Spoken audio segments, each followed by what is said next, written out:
నీ దేవుడైన యెహోవాకు ప్రతిష్ఠిత జనము. నీ దేవుడైన యెహోవా భూమి మీదనున్న సమస్త జనముల కంటే నిన్ను ఎక్కువగా ఎంచి నిన్ను తనకు స్వకీయ జనముగా ఏర్పరచుకొనెను. మీరు చదవండి 7వ వచనం. మీరు సర్వజనముల కంటే విస్తార జనమని యెహోవా మిమ్మును ప్రేమించి మిమ్మును ఏర్పరచుకొనలేదు. సమస్త జనముల కంటే మీరు లెక్కకు తక్కువే కదా. ప్రార్థన చేసుకుందాం. పరిశుద్ధమైన తండ్రి, జీవం గల దేవా, నీ పాదములకు వందనాలు, స్తోత్రాలు చెల్లిస్తూ ఉంటున్నాను. ఇంతవరకు తండ్రి మీరు నాతో మాట్లాడినందుకు మీకు వందనాలు. అవును తండ్రి, నా విషయంలో మీరు అనుగ్రహించిన రక్షణ ఎంత గొప్పదో తండ్రి. మీరు నా బ్రతుకులో ఎంత వెలుగును ప్రసాదింపజేశారో, ఎంత రూపాంతరీకరణ చేశారో అవును తండ్రి. నా బ్రతుకుని ఎలాగ మార్చి నీ బిడ్డల మధ్యలో ఉంచారో తండ్రి, దాని అంతటిని బట్టి మిమ్మల్ని స్తుతిస్తూ ఉంటున్నాను తండ్రి. మీ యొక్క గొప్ప కార్యము, రక్షణ కార్యమును బట్టి మీకు వందనాలు. మీరు మాత్రమే ఈ లోకంలో పరిశుద్ధుడని, మీరు మీ పరిశుద్ధత నాకు ఆపాదింపజేసి నన్ను బలపరిచినందుకు మీకు స్తోత్రాలు చెల్లిస్తూ ఈ సమయంలో తండ్రి నీ యొక్క వాక్యం చేత మాతో మీరు మాట్లాడుతూ రండి. బలహీనుడైనాను మీరు బలపరిచి నీ సిలువ చాటును మరుగు చేసుకొని మీరే కావలసిన తండ్రి వెళ్ళని తండ్రి స్వరాన్ని మీరే వినిపింపజేయమని, యోగ్యమైన రీతిలో నీ బలలో చేయవేయడానికి నన్ను మమ్మల్ని పురికొల్పమని మా ప్రభువైన యేసుక్రీస్తు నామములో స్తుతించి ప్రార్థించి అడిగి వేడుకుంటున్నాను మా తండ్రి. ఆమేన్.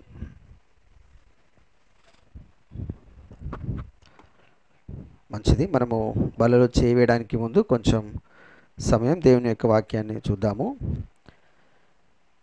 ఈ ద్వితీయోపదేశ కాండము 7వ అధ్యాయము 1 నుంచి 7 వచనాల వరకు మనం చూస్తే ఒక జనాంగం మనకు కనబడుతూ ఉంది. గత కాలము లేదా గత వారము మనము భయభక్తులు అనేటువంటి మాట విషయంలో చూస్తూ వచ్చాం. దేవుని యందు భయభక్తులు ఉంటే కొన్నిటిని విసర్జించాలని, విసర్జించేటువంటి ఆ క్రమం ఏంటో, ఎవరిని విసర్జించాలో కూడా మనం చూస్తూ వచ్చాం.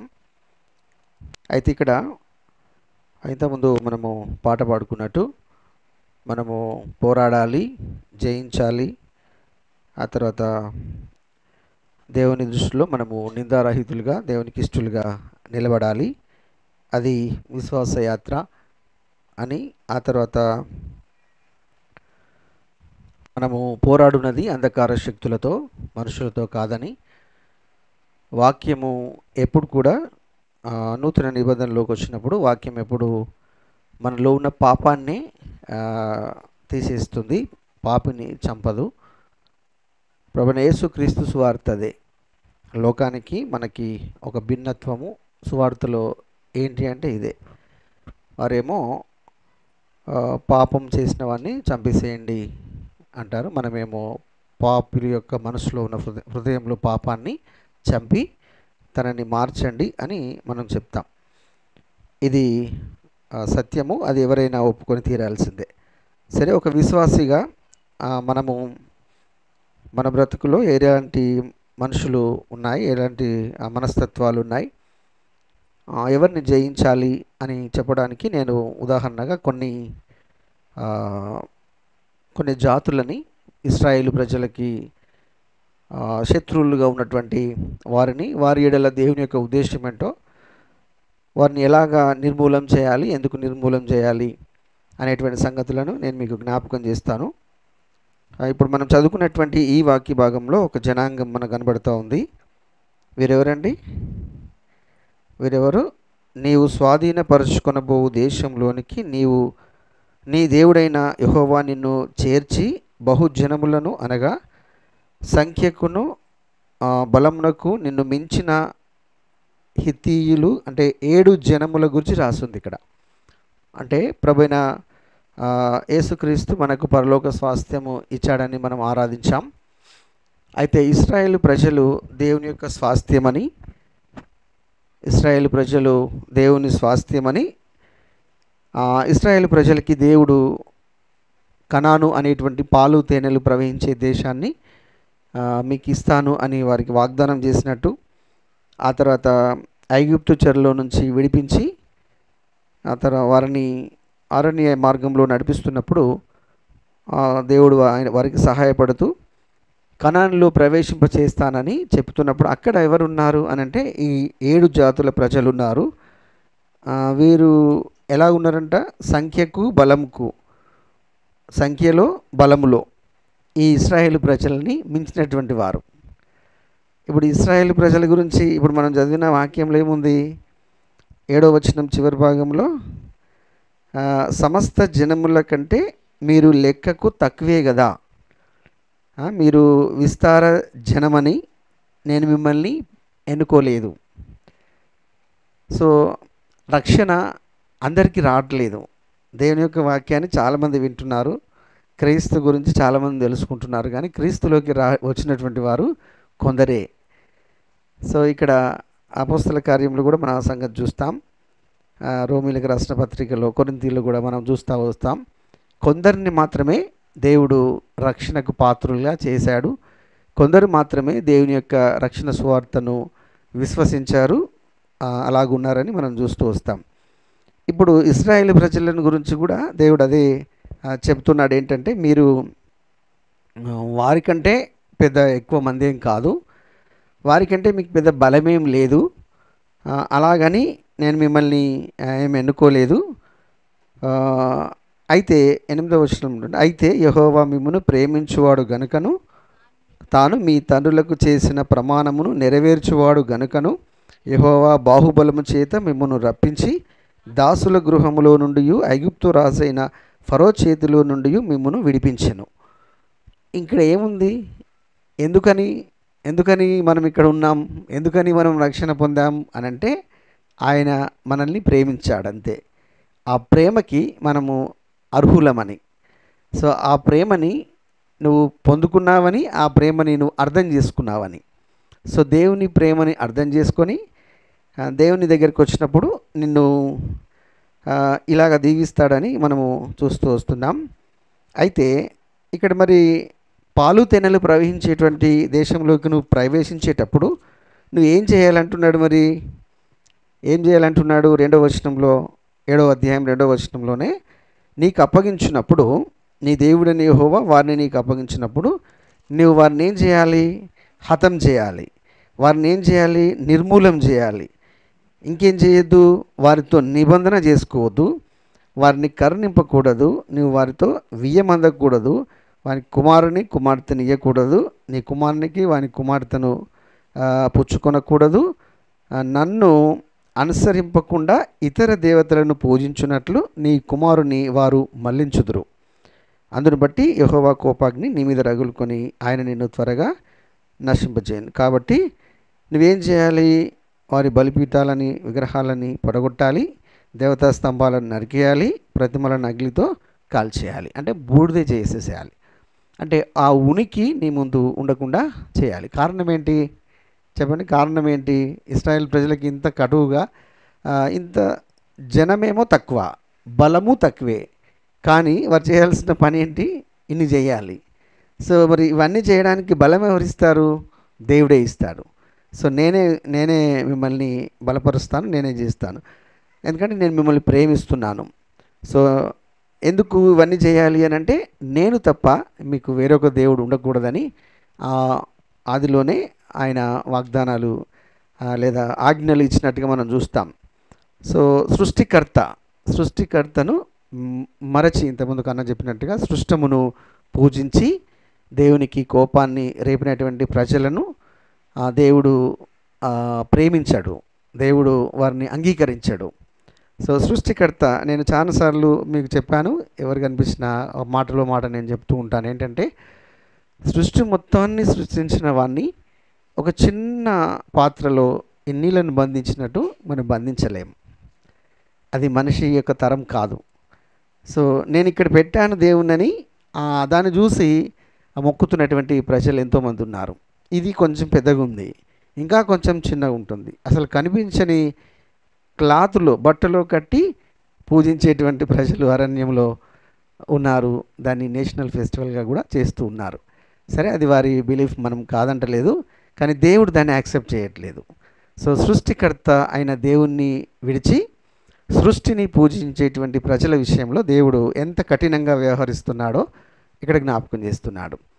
సో వారి మీద కోపం ఏంటి మరి? ఆ 7 జాతుల మీద ఉన్న కోపం ఏంటి అని అంటే, దేవుణ్ణి వారు విసర్జించారు. దేవుణ్ణి వారు విసర్జించారు. వారి ఉద్దేశాలు ఎలా ఉన్నాయంటే, వారు విగ్రహారాధికులు అంటాడు.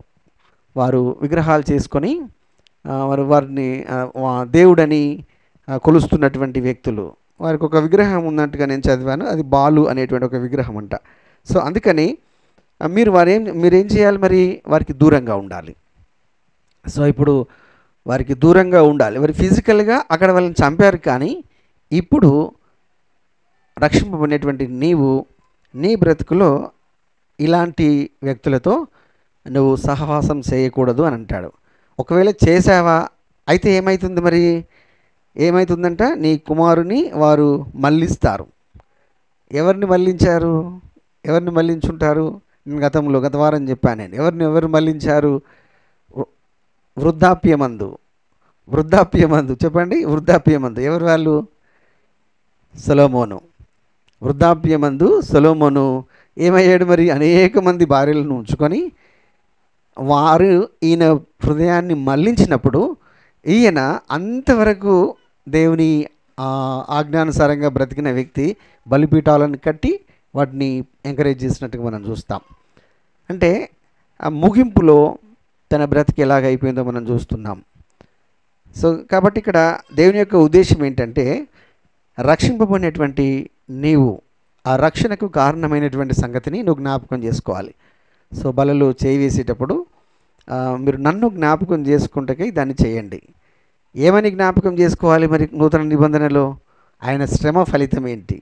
ఆ బల్ల ఆ టేబుల్ మీదకి రావడానికి క్రీస్తు పడిన శ్రమ ఏంటి? ఆ శ్రమ వెనుక ఉన్నటువంటి వాగ్దానం ఏంటి? ఆ నిబంధన ఏంటి? ఆ నిబంధన ఎలాగా మన ముందుకు వచ్చింది? కొత్త నిబంధన, రక్తపు నిబంధన.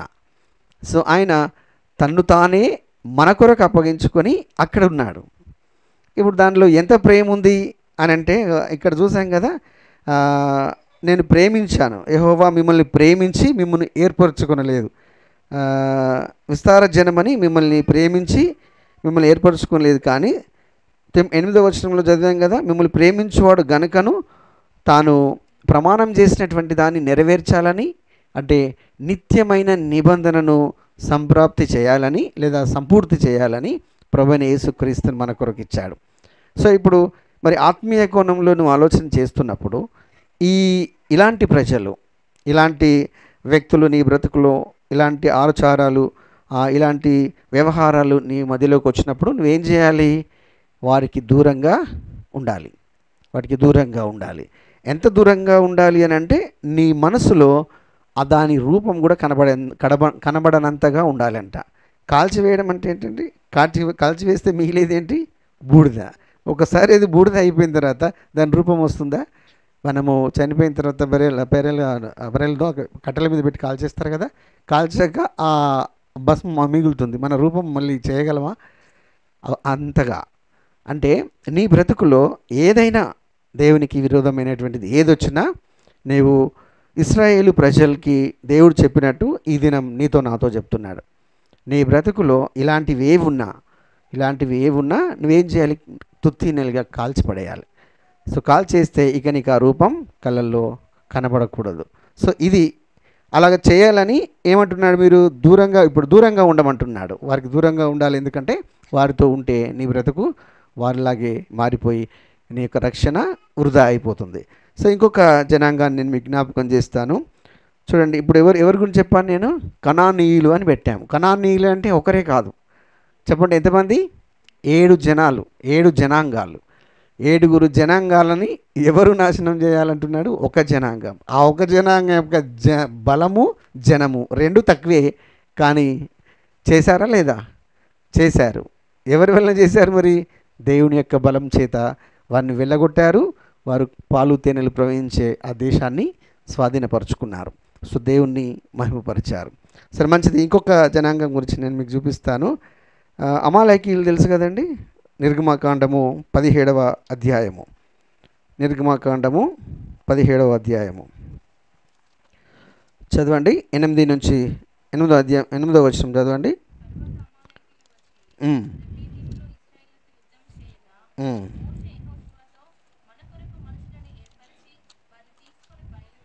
ఉమ్, ఉమ్.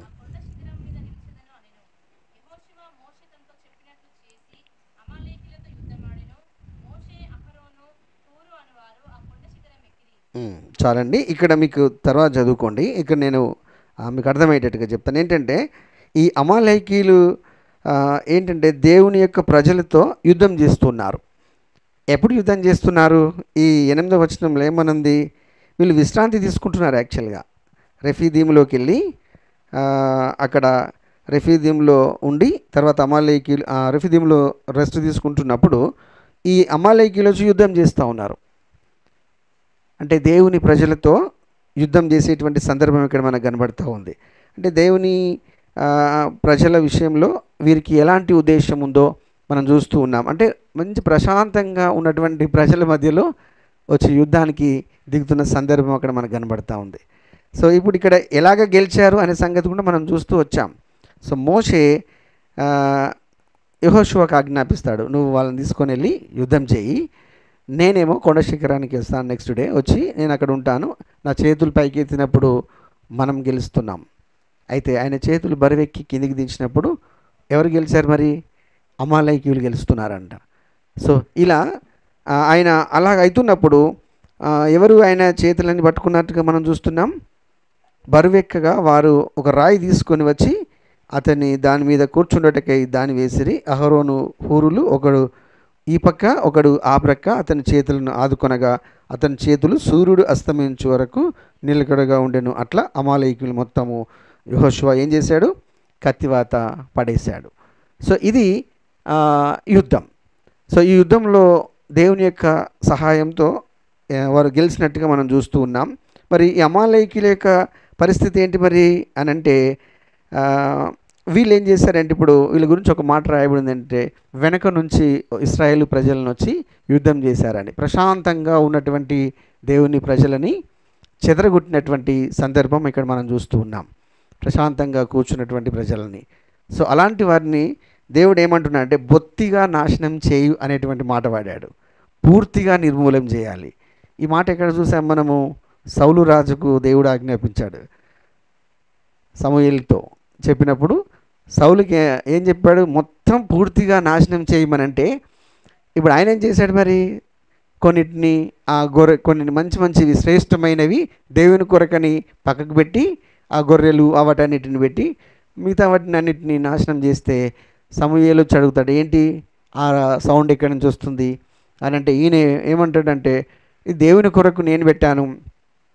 దేవుని మాట ఏంటి మరి? పూర్తిగా నాశనం చేయాలి.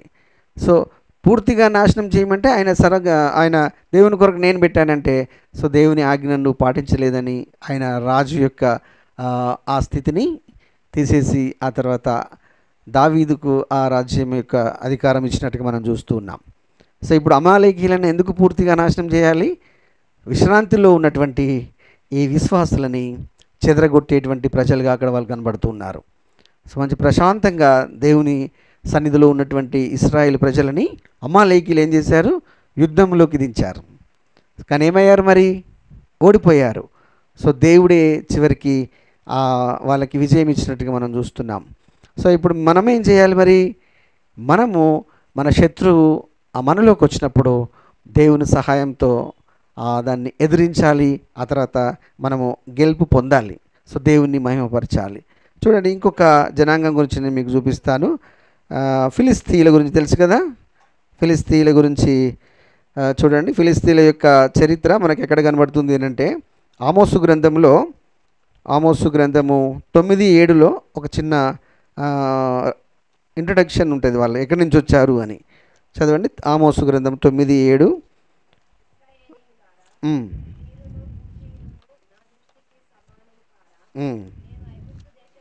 ఐగుప్తు దేశంలో నుండి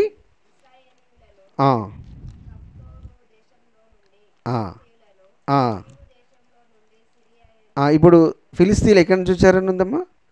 అష్డోరా? అంటే వారి యొక్క ఉనికి వారి యొక్క చరిత్ర ఏంటంటే ఈ కనాను అనేటువంటి ఆ తీర ప్రాంతంలో ఉండేటువంటి ప్రజలు వాళ్ళు. వీరికి ఏమంటే సముద్ర ప్రాంతంలో నివసించే ప్రజలని, యుద్ధాలు చేసేటువంటి ప్రజలని. యుద్ధ సన్నద్ధులు అంటే ఇనుముతో పనిముట్లు అవి చేసుకొని తర్వాత యుద్ధం యొక్క పరికరాలు చేసుకొని యుద్ధాలు చేసేటువంటి వారు. ఇప్పుడు ఫిలిస్తీన్లు అనగానే మనకు గుర్తుకు రావాల్సింది ఏంటంటే నిరంతరం ఇశ్రాయేల్ ప్రజలతో యుద్ధాలు చేసేటువంటి వారు, నిత్యము ఇశ్రాయేల్ ప్రజలతో యుద్ధాలు చేసేటువంటి వారు. ఒక ప్రాముఖ్యమైనటువంటి యుద్ధాలు చెప్పండి, ఇశ్రాయేల్ ప్రజలతో వాళ్ళు యుద్ధాలు చేసిన ప్రాముఖ్యమైన సంగతులు. ఫిలిస్తీన్ల సంగతి చెప్పండి. గొలియాత్ ఎవరండి? ఈ దెలీలా ఎక్కడుందండి? దెలీలా ఎక్కడుంది? సంసోను విషయంలో కదా. మరి నిబంధన మందసాన్ని పట్టేసింది ఎవరు? ఎక్రోను అదే ఆ ప్రాంతంలో నిబంధన మందసము పట్టబడను ఏలీ టైంలో కదా. సో నిబంధన మందసాన్ని పట్టేశారు, ఆ నిబంధన మందసాన్ని ఎత్తుకుపోయారు. ఎత్తుకుపోయినప్పుడు దేవుడు వారికి తెగుళ్ళు రోగాలు ఇస్తే భయపడి దాన్ని మళ్ళీ పంపించినట్టుగా మనం చూస్తాం. మరి ఇక్కడ సంసోను విషయంలో ఆమెను వారు ఫిలిస్తీన్ల పెద్దలు వచ్చి ఆమెతో సంధి చేసుకొని దేవుని యొక్క బిడ్డను మీరు నాకు ఇస్తే మీకు ఇంత ఇస్తా అని బేరమాడి ఆ సంసోను బంధించినట్టుగా మనం చూస్తాం. సో తర్వాత ఈయన పేరేంటి? గొల్యాతు ఏం చేశాడు మరి? 40 రోజులు ఈ ఇశ్రాయేలు ప్రజల్ని ఆ ఏలా లోయలో ఎంత దుర్భాషలాడుతూ ఎంత గర్వంతో ఉన్నాడో మనం చూస్తూ ఉన్నాం. ఇప్పుడు నేను ఒక మాట చెప్తాను వీరి గురించి మీకు. చూడండి, వీరి యొక్క ప్రధానమైనటువంటి దేవత ఎవరంటే దాగోను దేవత అని ఉంటుంది. వారు దాగోను దేవత, అష్టారోత్ అని ఉంటుంది.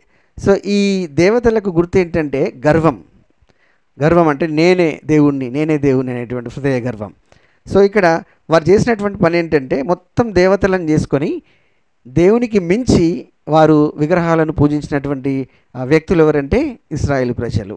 ఇప్పుడు జీవం గల దేవుణ్ణి పూజించేవారు ఇశ్రాయేలు ప్రజలైతే వీరు చేసుకున్నటువంటి విగ్రహాలను పూజించేవారేమో ఫిలిస్తీయులు. ఇప్పుడు ఇక్కడే ఈ మీ దేవుడు మా దేవుడు ఎవరు గొప్ప అనేటువంటి ఆ గర్వము, ఆ తర్వాత దేవుని విషయంలో ఉన్నటువంటి ఈ వినయం, ఇవి రెండింటి మధ్యలో ఓ యుద్ధం జరిగినట్టుగా మనం చూస్తాం. అయితే దాగోను విగ్రహం ఏమైందో తెలుసా? ఏమైంది? దాగోను విగ్రహము బొక్క బొర్లా పడి ఎన్ని వక్కలైపోయిందో. మీకు ఈ సంగతులను గుర్తుకులేవు అనుకుంటాను, నేను చాలాసార్లు చెప్పాను ఈ మాట. వాళ్ళు ఏం చేశారు? మందసాన్ని అడ్డ పెడితే ఆ దాగోను దేవత విగ్రహంలో ముందు పెడితే ఆ విగ్రహం తెల్లారికి మార్నింగ్ వచ్చే వరకు ఏమైందట? మొత్తం పడిపోయి ముక్కలు అయిపోయిందంట. సో దేవునితో పెట్టుకుంటే తునాతునకలు అయిపోతుంది అనేటువంటి ఒక పాట కూడా నేను వాడాను. అది అద్భుతము ఆశ్చర్యము దానిపైన పడువారు తునాతునకలు అయిపోవుట తథ్యము అని, నిషేధింపబడినది రాయి అది మూలకు తలరాయి అని. సో దేవుని ముందు నిలబడ్డటువంటి ఆ విగ్రహము, మందసము, ఇక్కడ విగ్రహము, ఆ విగ్రహం ఏమైంది? మార్నింగ్ వచ్చేసరికి ఇలాగైపోయింది. భయపడి అమ్మో ఇది అయ్యేటట్టుందని మళ్ళీ పంపించినట్టుగా మనం చూస్తాం. అంటే అది ఆ సందర్భం. అయితే రెండో సందర్భం ఏంటి? సంసోనును బంధించింది.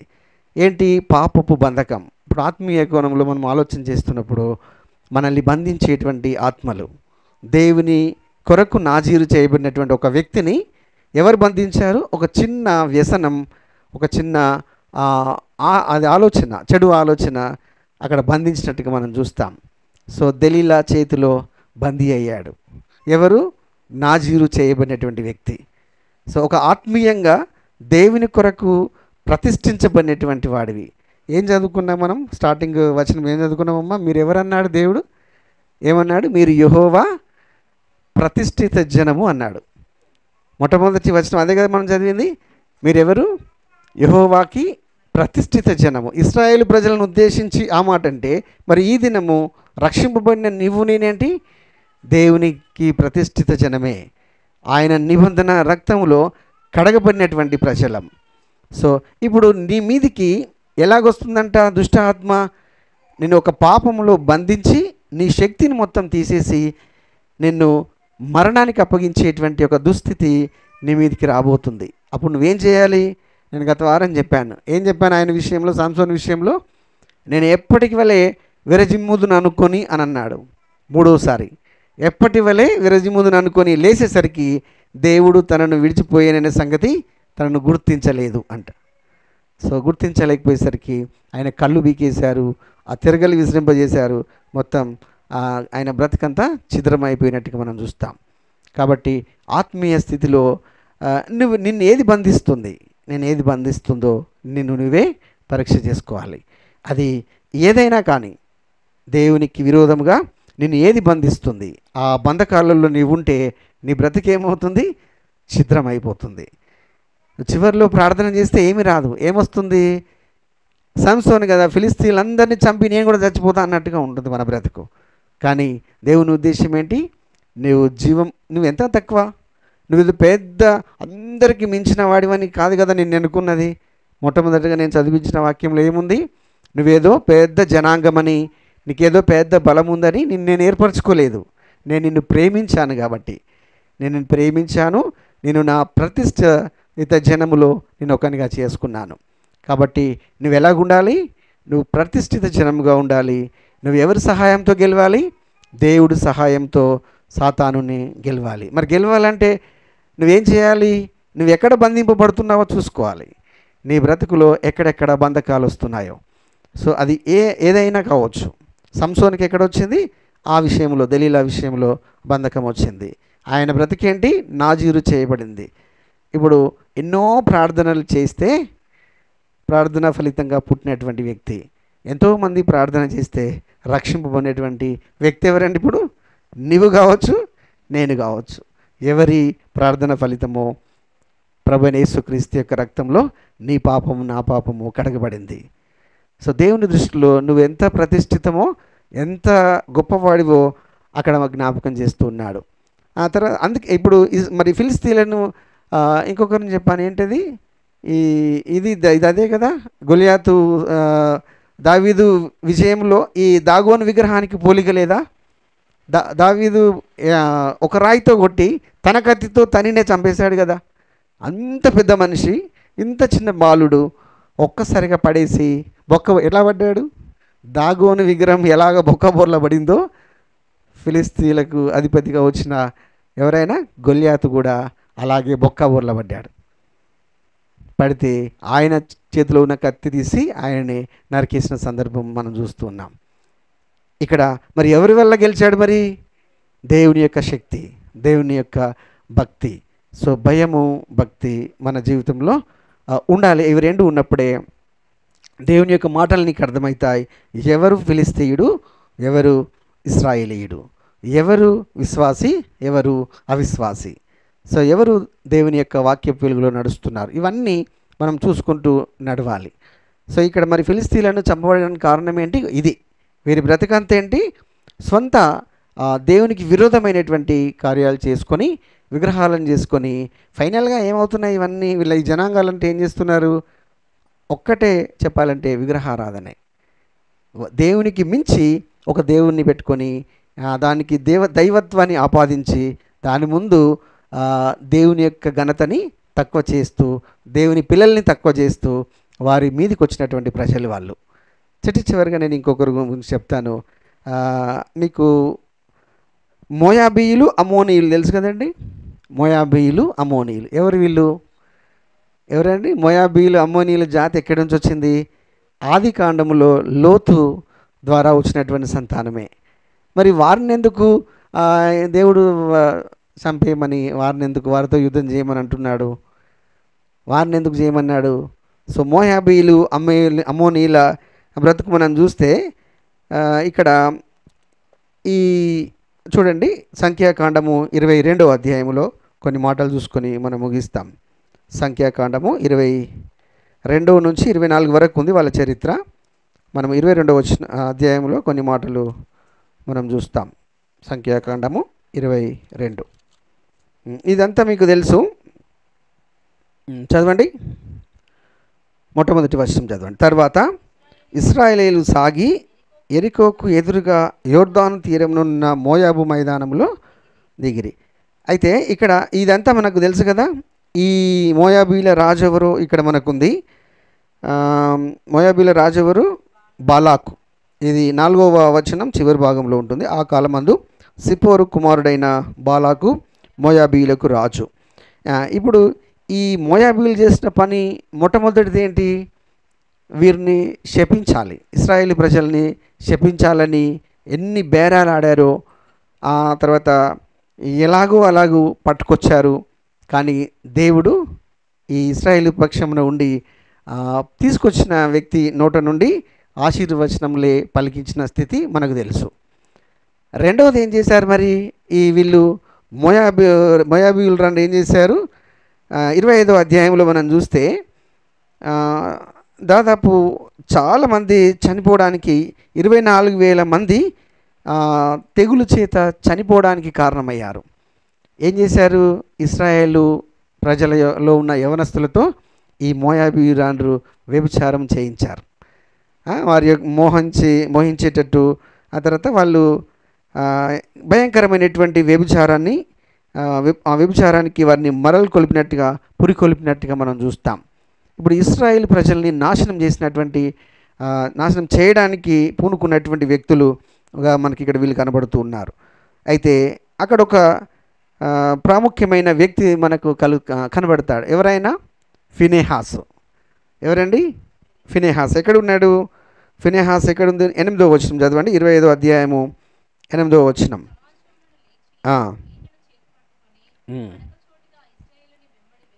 7వ వచనంలో ఆయన పేరు. యాజకుడైన అహరోను మనుమడును ఎలియాజరు కుమారుడునైన ఫినెహాసు అది చూచి సమాజం నుండి లేచి ఈటెను చేత పట్టుకొని పడకచోటికి వెళ్ళి ఆ ఇద్దరిని అనగా కడుపులో నుండి పొడిచెను. ఆ తర్వాత తెగులు నిలిచిపోయాను. 9వ వచనంలో 24,000 మంది ఆ తెగులు చేత చనిపోయిరి. అయితే ఈయన చేసిన పనిని దేవుడేమని ప్రశంసించాడంటే 12వ వచనంలో నా సమాధాన నిబంధనను అని అంటాడు. ఆ తర్వాత అది నిత్యమైన యాజక నిబంధనగా అని అంటాడు. ఆ తర్వాత 13వ వచనం మధ్య భాగంలో అతడు తన దేవుని విషయమందు ఆసక్తి గలవాడై అని ఉంటుంది. ఆ తర్వాత ఇశ్రాయేలీల నిమిత్తము ప్రాయశ్చిత్తము చేశానని 13వ వచనం చివరి భాగంలో మనం చూస్తాం. అంటే ఇదంతా చదువుతున్నప్పుడు మనకేమర్థమవుతుంది? వీళ్ళెవరు ఇప్పుడు? ఈ మోయాబీలు, అమ్మోనీయులు ఎవరండి? అబ్రహాము వాళ్ళ సంతతే కదా, లోతు, వీళ్ళంతా ఒకటే కదా. కానీ వారి వ్యవహార శైలి ఎలాగైపోయిందంటే వ్యతిరేకంగా ఆలోచనలు చేశారు. సో దేవుని భయపడ్డారు, రానియకుండా చేశారు, వారికి సహాయం చేయలేదు. అక్కడ దిగినప్పుడు, ఆ ప్రాంతంలో ఉన్నప్పుడు వారికి ఏమాత్రం కూడా సహకారులుగా లేనట్టుగా మనం చూస్తాం. సహకారంగా లేకపోగా వారిని ఎలాగా పాపంలో పడేయడానికి కారణమయ్యారో కూడా మనం చూసాం. సో వారి పాపము ప్రేరేపణ వల్ల ఎంతమంది చచ్చిపోయారు? ఇప్పుడు దాదాపు 24,000 మంది చనిపోయినట్టు మనం చూస్తాం. అంటే దేవుని యొక్క ప్రజల్ని నాశనం చేయడానికి వాళ్ళు పూనుకున్నటువంటి వ్యక్తులుగా ఉన్నారు. ఇప్పుడు ఇవన్నీ మనం చెబుతూ ఉన్నప్పుడు, ఇవన్నీ మనం వింటున్నప్పుడు మనం ఆలోచన చేయాల్సింది ఏంటంటే, దేవుని ప్రజలు, సాతాను యొక్క క్రియలు, ఇవన్నీ మనం పక్కపక్కకు వేసుకుంటే దేవుని యొక్క ప్రజలు ఎంత తక్కువ మంది, వారి శక్తి ఎంత, వారి జనం ఎంత, వారి శక్తి ఎంత, అయినా దేవుడు వారిని ప్రేమించి వారిని విస్తరింపజేస్తాను, ఎక్కడికైతే పంపాలనుకుంటున్నానో అక్కడ నేను పంపిస్తానని వాగ్దానం చేస్తున్నాడు. ఎందుకని? నేను నిబంధన చేశాను, ఆ నిబంధన సంప్రాప్తి అంటే పూర్తి అవ్వాలి. అది అయిపోయింది. ఏమైంది? కాలము పరిపూర్ణమైనప్పుడు ప్రభువైన యేసుక్రీస్తును ఈ లోకంలోకి పంపాను అనేదే నిబంధన. సో ఇప్పుడు ఆ నిబంధన రక్తం క్రింద రక్షింపబడినటువంటి వారెవరు? నీవు, నేను. మరి నీ రక్షణ పొందిన తర్వాత నువ్వేమని అంటున్నావు? నీవు దేవుని కొరకు ప్రతిష్ఠించినటువంటి వాడివి, ప్రతిష్ఠింపబడినటువంటి వ్యక్తివి. సో ఇప్పుడు నువ్వు ప్రతిష్ఠిత జనమైతే నీ బ్రతుకులో ఎవరిని ప్రతిష్ఠించుకోవాలి? దేవుణ్ణి ప్రతిష్ఠించుకోవాలి, దేవుని నియమాలను ప్రతిష్ఠించుకోవాలి, దేవుని మార్గములో నీవు నడవాలి. ఈ నడిచే క్రమంలో ఈ బంధకాలు, ఇలాంటి విగ్రహారాధికులు నిన్ను ఆ మార్గం నుంచి నడిపించే ఇలాంటి జాతులు, ఇలాంటి వ్యక్తులు, ఇలాంటి విశ్వాసాలు నీ మధ్యలోకి వచ్చినప్పుడు నువ్వు ఎలాగ బ్రతకాలో జ్ఞాపకం చేస్తూ వచ్చాం. ఇప్పుడు ఎవరెవరిని జ్ఞాపకం చేశాను చెప్పండి? ఎవరెవరి పేర్లు? కనానీయులు, అమోనీయులు, ఫిలిస్తీయులు, మోయాబీలు, అమోనీయులు, మోయాబీలు, వీళ్ళంతా ఇప్పుడు వీరి బ్రతుకుల్లో దేవునికి అయిష్టమైంది ఏందో కూడా నేను మీకు చూపించాను. సో అలాంటి భావాలు, అలాంటి ఉద్దేశాలు నీ హృదయంలోకి వస్తున్నాయా? నువ్వెవరిని అనుసరించి నడుస్తున్నావు? ఎవరి మార్గంలో నడుస్తున్నావు? సో నీవు దేవుని మార్గంలోనే నడిస్తే దేవునికి మహిమ. సో అది నీకు మేలు. లేదు నడుస్తున్నాను అని నువ్వు అనుకొని కాలం వెళ్ళబుచ్చుతూ నేను నిలబడి ఉన్నానని అనుకుంటున్నావు, కానీ నువ్వు జారిపోకుండా జాగ్రత్తగా చూసుకో అని ఒక మాట ఉంటుంది. సో నేను నిలబడ్డాను ఫిజికల్గా, కానీ జారిపోకుండా చూసుకోవాలి. మరి జారిపోకుండా అంటే ఎవరు చూడాలి మరి అది? కాబట్టి ప్రతి మనుష్యుడు తను తానే పరీక్షించుకొని ఆ రొట్టెలో చేయాలి. సో ఎవరికి వారే పరీక్ష చేసుకోవాలి. ఏది మన ఆత్మీయ స్థితి. ఒకవేళ నువ్వు నిజంగా దేవుని యందు భయభక్తులు గలవాడివి అయితే నువ్వు దేన్ని విసర్జించాలి? ఇలాంటి వారిని అందరినీ విసర్జించాలి. ఇలాంటి ఉద్దేశాలను విసర్జించాలి అంటే నువ్వు కనుక్కోవాలంటే వాక్యపు వెలుగులో వాటిని నువ్వు బేరీజు వేసుకోవాలి. సో నేను చేస్తున్నది కరెక్టేనా? నేను వెళ్తున్నది కరెక్టేనా? ఇది ఆత్మీయంగా నిన్ను బలపరుస్తుంది. అలాగా పరీక్షించుకొని అలాగ చేసి నువ్వు అందులో చేయి వేస్తే నువ్వు ఆత్మీయంగా ఎలా ఉంటావు చదవండి. కొరింథీయులకు రాసిన మొదటి పత్రిక 11వ అధ్యాయంలో ఉంటుంది. దాని రివర్స్లో నేను మీకు చెప్తాను. ఏమని? మీరు బలహీనులుగా ఉండరు, మీరు మరణించరు అనగా నిద్రించరు. చూడండి 11వ అధ్యాయము. ఇందువలనే మీలో అనేకులను బలహీనులను రోగులనై ఉన్నారు, చాలామంది నిద్రించున్నారు. దాని రివర్స్లో చెప్పండి. ఒకవేళ నువ్వు వివేచించి కనుక తింటే ఆ పాత్రలోది అది ప్రభు శరీరమని, అది ప్రభు రక్తమని నువ్వు తాగితే అప్పుడు నీలో బలహీనత ఉండదు, నీలో ఆత్మీయ రోగము ఉండదు. ఆ తర్వాత నువ్వెప్పుడు మెలకువ కలిగినటువంటి వ్యక్తివిగా ఉంటావు. ఆత్మీయతలో నువ్వెప్పుడు లేచినటువంటి స్థితి. అంటే ఏ సమయంలో దొంగ వచ్చినా ఇట్లా అని చూస్తారు కదా, అలాగా నిన్ను ఏ శోధన వచ్చినా నువ్వు ఇలా తట్టుకునేటువంటి అది అంటే నువ్వు గమనించేటువంటి శక్తి. సో ఇలాంటి సెన్సార్ అంటే దేవుని యొక్క ఆత్మని సెన్స్ చేయాలి, అపవిత్ర ఆత్మని సెన్స్ చేసేటువంటి ఆత్మ నీలో ఉండాలి. సో ఆ డిస్క్రిమినేషన్ దేవుడు నీకు ఎప్పుడు ఇస్తాడండి? ఎంతో ప్రాముఖ్యంగా, ఎంతో పవిత్రంగా నీవు ఉంటే తప్ప నీకు ఆ సెన్సేషన్ తెలియదు. సో ఇక్కడ నాకు కాలింది, ఇది బాగా చచ్చుపడిపోయింది, ఇప్పుడు ఇలా ఇచ్చినాగా నాకు ఏం అవ్వట్లేదు అంటే ఇది సెన్సేషన్ లేదు కదా. ఇలా కాకుండా మామూలుగా ఉన్న ప్లేస్లో ఏమనంటే నా బాడీ సెన్స్ చేస్తుంది. సో ఇప్పుడు నీలో ఏం ప్రవహించాలి మరి? ఈ చచ్చిపోయిన దగ్గర ఏం ప్రవహించట్లేదు? రక్తం ప్రవహించట్లేదు, దేవుని యొక్క రక్తము ప్రవహించట్లేదు. సో ఇక్కడ ప్రవహిస్తుంది కాబట్టి ఇది నాకు మెసేజ్ ఇస్తుంది, సెన్స్ చేస్తున్నా నేను. సో దేవుని యొక్క శరీరము యొక్క ఆత్మ రక్తం యొక్క అవసరత ఎంత ఉందో ఆలోచన చేయండి. మీరు దానిలోని తిని త్రాగితే తప్ప నేను మీలో, మీరు నాలో, మీరు జీవము, ఇవన్నీ సంగతులు మనకు తెలుసు. యోహాను సువార్తలో అంటాడు. కాబట్టి నువ్వు జీవించుచున్నావు, నేను జీవిస్తున్నాను అని అంటే ఈ ఆత్మీయ సన్నద్ధత నీకు ఉండాలి. దేవుడు తన వాక్యం చేత మనల్ని బలపరిచి బలలో